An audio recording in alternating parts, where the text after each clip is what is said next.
कानून के लाख पहरों के बावजूद जराइम की दुनिया में कई शातिर अपराधी अंजाम दे जाते हैं अपराधों को और उसमें कामयाब भी हो जाते हैं। हत्या, अपहरण, तस्करी जैसे संगीन गुनाहों को अंजाम दे जाते हैं, लेकिन एक ना एक दिन वो सलाखों के पीछे जरूर नजर आते हैं। क्राइम सीन में आपका स्वागत है और मैं हूं विवेक सिंह।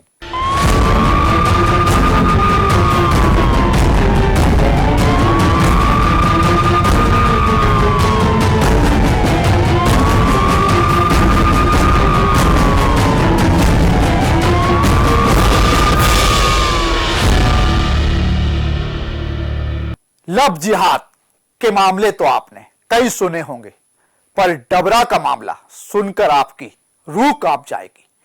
5 साल तक होता रहता है युवती का शारीरिक शोषण। परिवार भी देता था आरोपी युवक का साथ। फिर युवती ने दिखाई हिम्मत और जान जोखिम में डालकर पहुंची थाने। क्या है पूरी कहानी, देखिए इस रिपोर्ट में।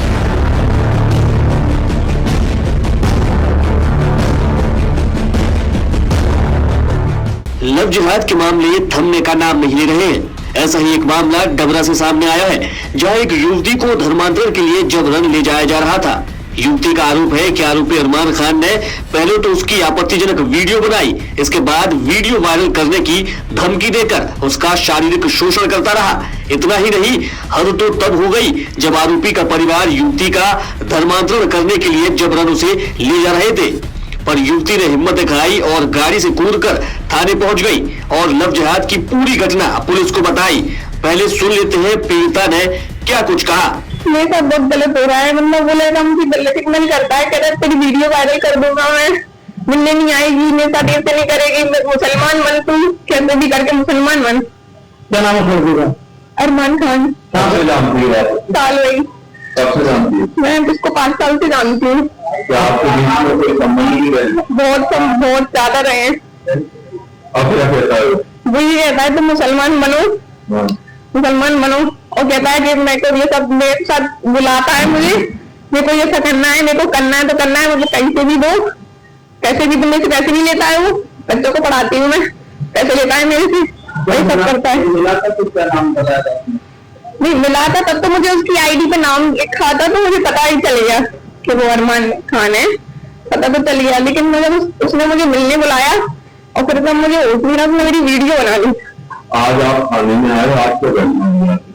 आज उसने मुझे फोन लगाया था, उसने कहा मुझे तुमसे 2 मिनट बात करनी है। मैं मंदिर जा रही थी, उसने बोला मुझे 2 मिनट तुमसे बात करनी है। मैंने कहा क्या बात करनी है, आप पब्लिक प्लेस में बात करोगे? इससे तो कह रहा था कि नहीं मुझे अकेले में बात करनी है। बोला तो मैं अकेले में बात करूंगा। तो मैंने कहा नहीं मैं यही बात कर लो जो बात करनी है। तो कह रहा मैं रेस्टोरेंट में बैठ के बात करूंगा मैं अच्छे से। तो फिर रास्ते में मैंने कहा ठीक है। तो ये मेरे को लेके गया, तो इसका चाचा भी था साथ में, दूसरी बाइक थी, चाचा था इसके साथ में। वो बोला कि इसको ना अगर ब्याज करवाएगी नहीं ना तो इसको मार दो, ना तो जो मुसलमान बन रही है ना कुछ कर रही तो मार दो इसको। मैं पूरी कोशिश कर रही मेरे को मारने की, तो वहां से भागी हूँ, ये उसका चाचा है ना तो दुकान पे है ना, कुछ लेने को रुका तो इसने बाइक रोकी, तो मैं वहां से भागी। मैंने दौड़ लगाई, मैंने बोला कि बचाओ बचाओ, तो ये लोग को लगा कि आज कुछ हो जाएगा, तो ये लोग मेरे को वहीं पे खुद अपने आप को बचाने के लिए खुद भाग गए।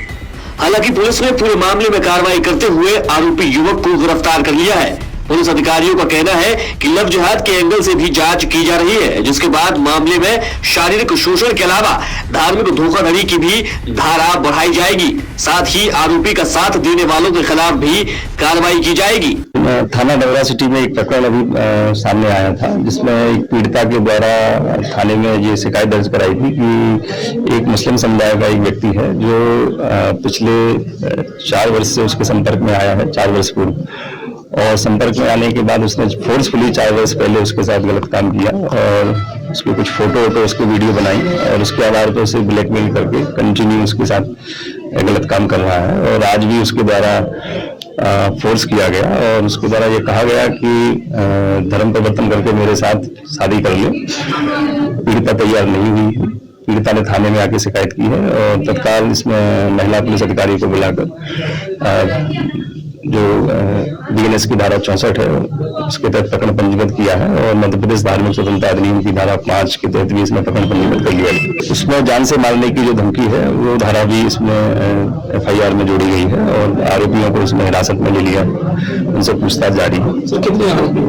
प्रकरण में भी 2 आरोपी का संगठन का उनकी आवाज थी कि भाई ये धर्मांतरण कराया गया है, धर्मांतरण हुआ नहीं है, उसको जो फोर्स किया गया था उसको, लड़की के आरंभिक जो बयान है उसमें ये तथ्य आया है। भले ही यह मामला तो सामने आ गया, लेकिन ऐसे कई मामले दब जाते हैं और सामने नहीं आ पाते हैं। उसके पीछे कई कारण भी रहते हैं जिसमें आरोपियों का डर भी होता है। लव जिहाद के मामले और इनसे होने वाला लड़कियों का शारीरिक शोषण पुलिस के सामने एक बड़ी चुनौती है। हालांकि मध्य प्रदेश सरकार ने लव जिहाद जैसे मामलों के लिए कानून बनाया है, पर डर और बदनामी के चलते कई बार पीड़िता शिकायत नहीं कर पाती।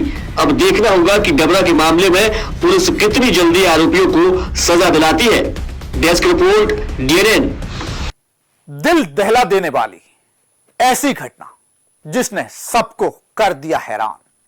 छत्तीसगढ़ के बीजापुर का एक ईमानदार पत्रकार जिसकी लाश सेप्टिक टैंक में मिलती है, खबरों को सामने लाने वाला आखिर क्यों बन गया खुद सबसे बड़ी खबर। पत्रकार मुकेश चंद्राकर हत्याकांड एक ऐसी गुत्थी जिसने न केवल कानून पर, सरकार पर, बल्कि पत्रकारों की सुरक्षा पर भी कई सवाल खड़े कर दिए। जुर्म, भ्रष्टाचार और एक ईमानदार पत्रकार, कैसे हुई इंसानियत शर्मसार। क्राइम सीन में देखिए मुकेश चंद्राकर हत्याकांड का पूरा सच।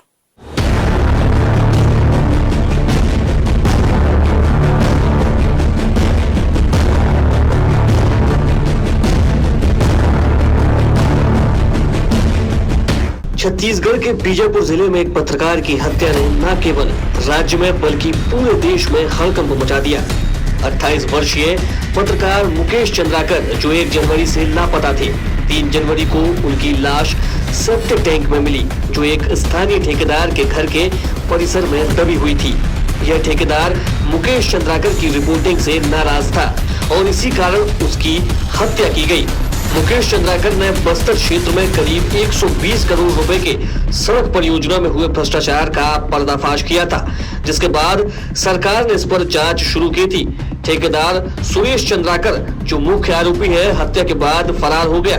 पुलिस ने 3 अन्य आरोपियों को गिरफ्तार किया, जिनमें मुकेश के 2 दूर के रिश्तेदार भी शामिल थे।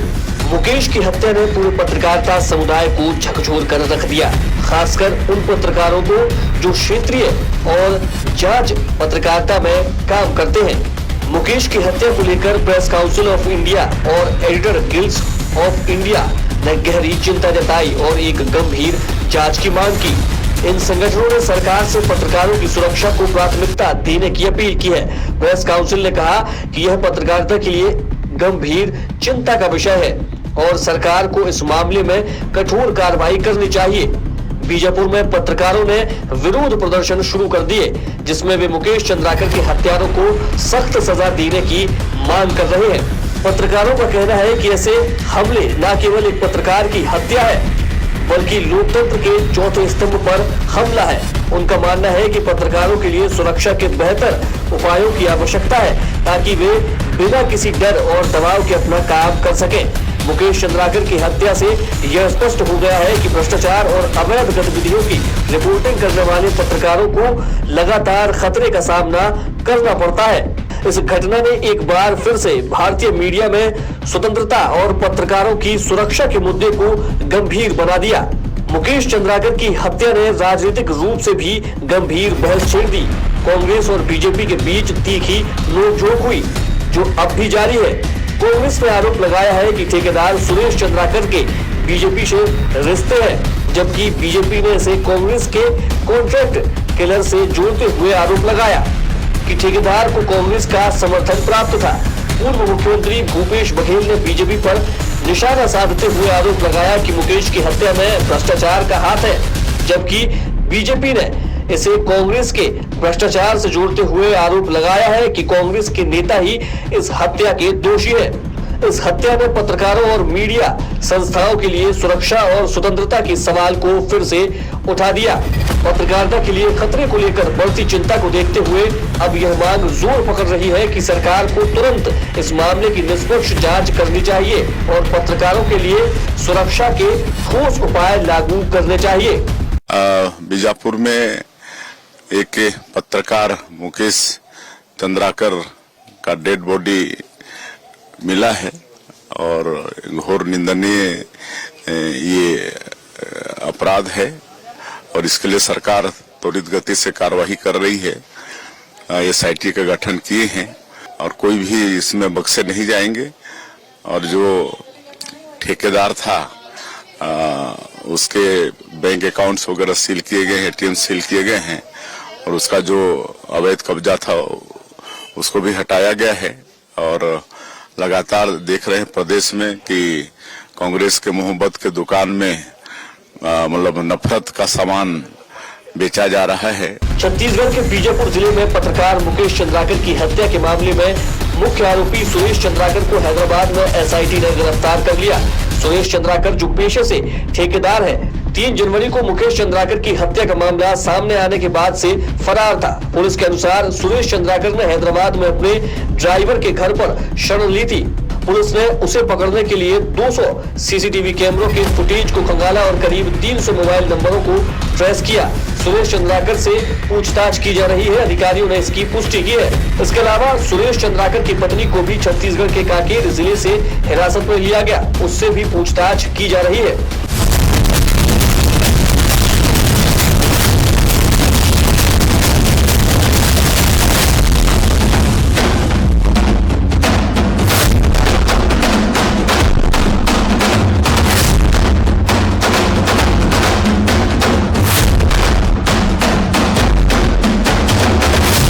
इस पूरे मामले के बाद कई सवाल खड़े हो गए हैं। पत्रकारों की सुरक्षा एक अहम मुद्दा, ईमानदार पत्रकार के साथ ऐसी घटना, कानून व्यवस्था पर सवाल और पूरे मामले पर राजनीतिक बहस। आखिर इस सब का परिणाम क्या, आखिर कब लगेगा ऐसी घटनाओं पर अंकुश, ये बड़ा सवाल।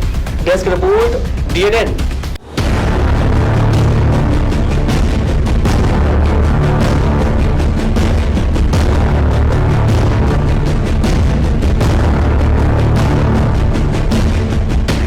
नए साल में 4 दोस्त न्यू ईयर का जश्न मनाने जाते हैं, लेकिन नए साल की शुरुआत इनके लिए जीवन का अंत बन जाती है। ये आम हत्याकांड नहीं था, क्योंकि इसके तार अपराध जगत से भी जुड़े थे। 4 जनवरी की वो तारीख जब एक मकान के पीछे बने सेप्टिक टैंक में 4 शव बरामद होते हैं और फिर शुरू होता है अपराधियों तक पहुंचने का सिलसिला। देखिए क्राइम सीन में सेप्टिक टैंक का हत्याकांड। सिंगरौली जिले में 4 जनवरी को एक सेप्टिक टैंक से 4 लोगों के शव मिलने की घटना ने पूरे इलाके को हिलाकर रख दिया। यह मामला तब सामने आया जब स्थानीय लोगों को एक मकान के पीछे बने सेप्टिक टैंक से दुर्गंध आनी शुरू हुई। जब लोगों ने टैंक की जांच की तो अंदर 4 लाशें पड़ी मिली। मंजर देखकर इलाके में हड़कंप मच गया और तुरंत पुलिस को इसकी सूचना दी गई। मृतकों की पहचान सुरेश प्रजापति, करण साहू, राकेश सिंह और जोगेंद्र महतो के रूप में हुई। ये चारों जयंत इलाके के रहने वाले थे और एक दूसरे के दोस्त थे। पुलिस के मुताबिक ये सभी नए साल की पार्टी मनाने के लिए सुरेश प्रजापति के घर पर इकट्ठे हुए थे। कुछ नुकीली चीज से सिर में और गले में और सीने में वार करना पाया गया। आप भी देखे होंगे कि लगभग अच्छी बिल्टअप वाले लोग हैं, तो निश्चित तौर पे और घटनास्थल पे जूते में मोजा डाल के ही आदमी जब सोता है, जूते मोजे उतार के, तो वो भी घटनास्थल पे ही पाया गया उनकी बॉडी के पास। मतलब उससे लग रहा है कि वो सो चुके थे और सोते समय उन पर वार किया गया और लगातार वो 31 तारीख से 3 तारीख तक पार्टी, न्यू ईयर पार्टी मना रहे थे। तो निश्चित जो जानकारी मिली है उसमें शराब का भी सेवन किए थे और कुछ नॉनवेज मीट और चिकन भी लाके बनाया गया था। वो लोग खाए थे, लगभग एक आदमी का खाना बचा हुआ तो उसको भी जांच के लिए भेजा गया है कि उसमें कोई ऐसा नशीला या कोई जहर की उपस्थिति तो नहीं है। 4-6 लोग अभी हम लोगों ने पूछताछ के लिए बुलाया है और पूछताछ चल रही है। रविवार का दिन है, शनिवार इतवार आप देखें, इसमें जो हमारी टेक्निकल टीम है थोड़ा स्लो पड़ रही है जानकारी आने में, लेकिन फिर भी लगातार प्रयास चल रहा। हमारे फॉरेंसिक की टीम और जिले की टीम पूरी लगी हुई है। इसमें एसआईटी का गठन कर दिया गया है एडिशनल एसपी के नेतृत्व में, और मैंने एक तो एसआईटी का गठन किया और 25,000 रुपए का इनाम घोषित किया कि जो भी इस संबंध में जानकारी होगी हमें बताएं, उन्हें इनाम प्रदान किया जाएगा। अभी तक की जांच से जो स्पष्ट हो रहा है और पूछताछ से जो पता चल रहा है, निश्चित काफी भूले मिले लोग हैं। अब उसका कारण क्या हो सकता है? अपराधी प्रवृत्ति के थे, इनकी हो सकता है संबंधित दोस्त भी उसी प्रवृत्ति के लोग होंगे, तभी एक साथ बैठ के पार्टी कर रहे हैं। तो कोई साथ का ही आदमी कोई हरकत कर सकता है ऐसी। उम्मीद है कि हम बहुत जल्दी शाम तक आपको अपडेट इसमें देंगे। पुलिस ने बताया कि शुरुआती जांच में अवैध संबंधों का शक था। पोस्टमार्टम रिपोर्ट में पता चला है कि सभी को गोली मारी गई थी। गोलियां इतनी सटीक मारी गई कि पुलिस को किसी प्रोफेशनल शूटर के शामिल होने का शक हुआ। शवों को गोली मारने के बाद सेप्टिक टैंक में फेंका गया। फिर घटना के सबूत मिटाने के लिए खून भी साफ किया गया। इस मामले में पुलिस ने अब तक 8 लोगों को हिरासत में लेकर पूछताछ की है। इसके अलावा 12 से ज्यादा अन्य संदिग्धों से भी सवाल जवाब किए जा रहे हैं। बता दें कि मकान सुरेश प्रजापति के पिता हरप्रसाद प्रजापति का है। सुरेश एक हिस्ट्री शीटर था और उसके कमरे से आपत्तिजनक सामग्री भी बरामद हुई है। इससे मामला और उलझ गया है। सुरेश प्रजापति, सुरेश की मां बिट्टी बाई ने बताया कि सुरेश का पुलिस रिकॉर्ड था और उसके खिलाफ कई मामले दर्ज थे। वो हिस्ट्री शीटर बदमाश था। सुरेश 1 जनवरी को घर से निकला था और 3 दिन तक लापता था। राकेश की मां संपत्ति ने बताया कि राकेश 1 जनवरी को घर से निकला था और कहा था कि वह अपने दोस्त राजा के साथ पार्टी करने जा रहा है। बाद में राकेश ने अपनी मां को बताया कि वह जल्दी घर लौटेगा, लेकिन फिर वो वापस नहीं आया। जोगिंदर 1 साल बाद झारखंड से वापस आया था और 1 जनवरी को वह अपने दोस्तों के साथ बरगवा जा रहा था। करण की पत्नी सोनाली साहू ने बताया कि वह हलवाई का काम करते थे और अक्सर घर से बाहर रहते थे। 1 जनवरी को वह घर से बाहर गया था और बाद में सुरेश प्रजापति के साथ लौटा था। फॉरेंसिक एक्सपर्ट्स ने बताया कि शवों पर चोट के निशान थे, खासकर सिर और चेहरे पर नुकीली चीजों से वार किया गया था। शवों पर संघर्ष के निशान नहीं पाए गए, जिससे यह संकेत मिलता है कि ये युवक या तो सो रहे थे या फिर नशीले पदार्थों से बेहोश थे। पुलिस ने इस संभावना को भी खारिज नहीं किया कि हत्या के दौरान नशीले पदार्थों का इस्तेमाल किया गया हो। टीआई ने बताया कि मृतकों के पास झारखंड की एक कार भी मिली थी।